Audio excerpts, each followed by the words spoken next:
Hi, I'm going to give you a 100% proof of the flat Earth. Or maybe not, we'll see what the result gives us. But this is a simple experiment, one you can do yourself.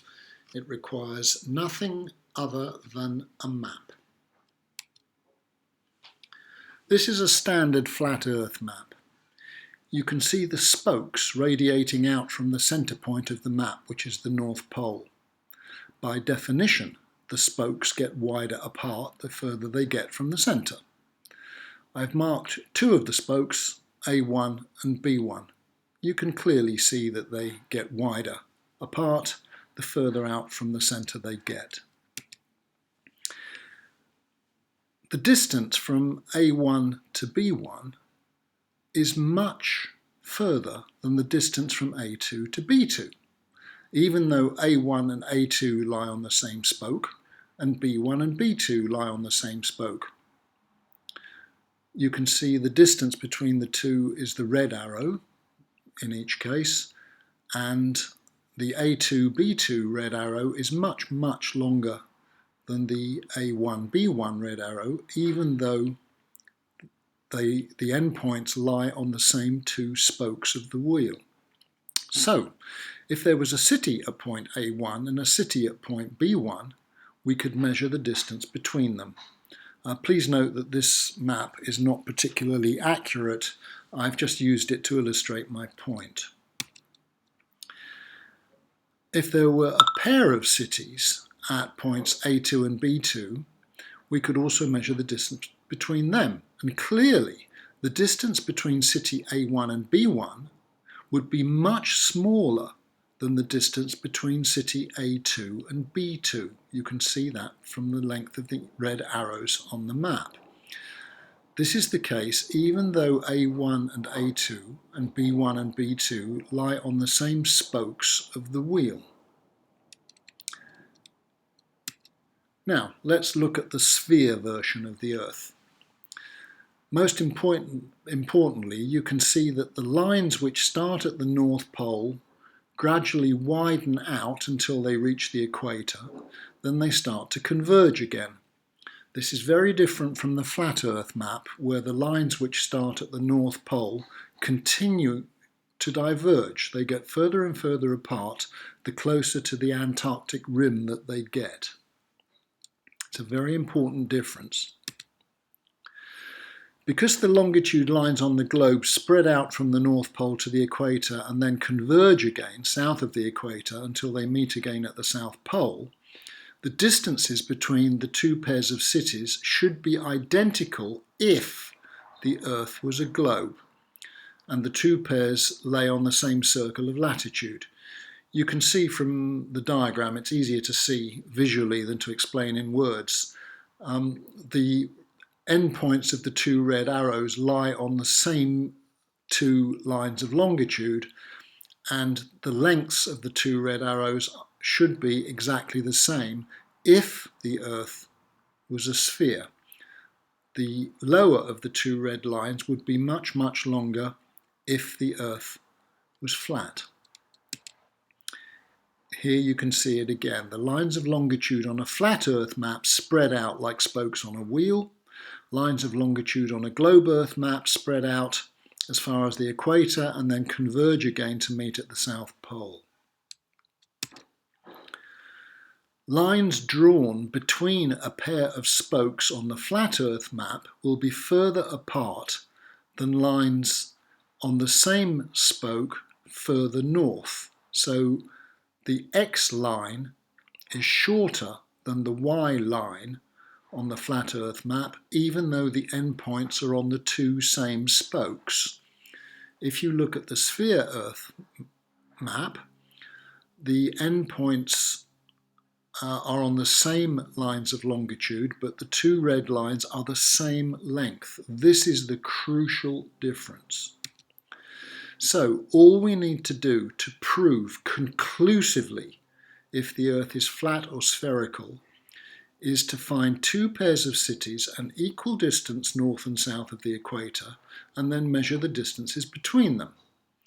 If the distances between the two pairs of cities is roughly the same, then the Earth is a sphere.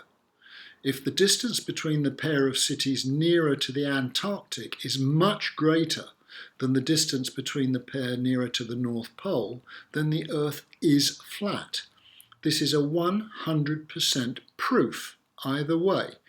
There can be no discussion, no argument, and no dissent. It's absolutely simple, it's absolutely clear, and it is 100%. So let's find out. I've used, for clarity, because there is no flat Earth map where you can easily see the different cities, etc. I've used a map where the longitude lines are parallel, but that doesn't matter. The principle is exactly the same. If you could see these cities on a flat Earth map, the principle would be exactly the same. That makes no difference. But it is surprisingly difficult to find cities which lie on the same lines of longitude, i.e. spokes of the wheel, and on the same circles of latitude. My 4 cities don't match exactly. They don't lie exactly on the tropics of Cancer and Capricorn, nor do they lie exactly on the same lines of longitude, but they're close enough for this proof.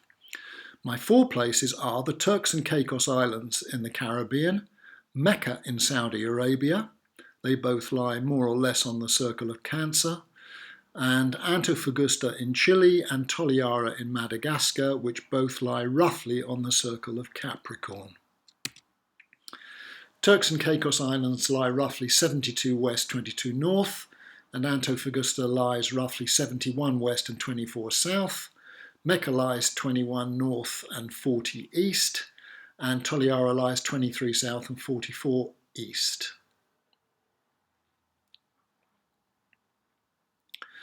The locations are not perfectly aligned, but it is certainly close enough for the experiment. So what would we expect to find with each model, the flat Earth and the sphere model?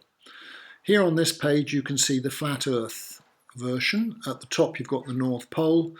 You've got the lines of longitude spreading out as they do on the flat Earth map. It's not to scale, by the way. And I've marked Turk and Caicos and Mecca at the ends of line A1, and Antofagasta in Chile and Toliara in Madagascar at the ends of line A2, lying on the same spokes of the wheel. So clearly the distance between Turks and Caicos and Mecca and Antofagasta and Toliara will be very different. I've worked it out mathematically using simple geometry, and actually the longer of the two distances, the A2 line, should be just under double the distance of the A1 line if the Earth was flat. On the next page is the sphere Earth version.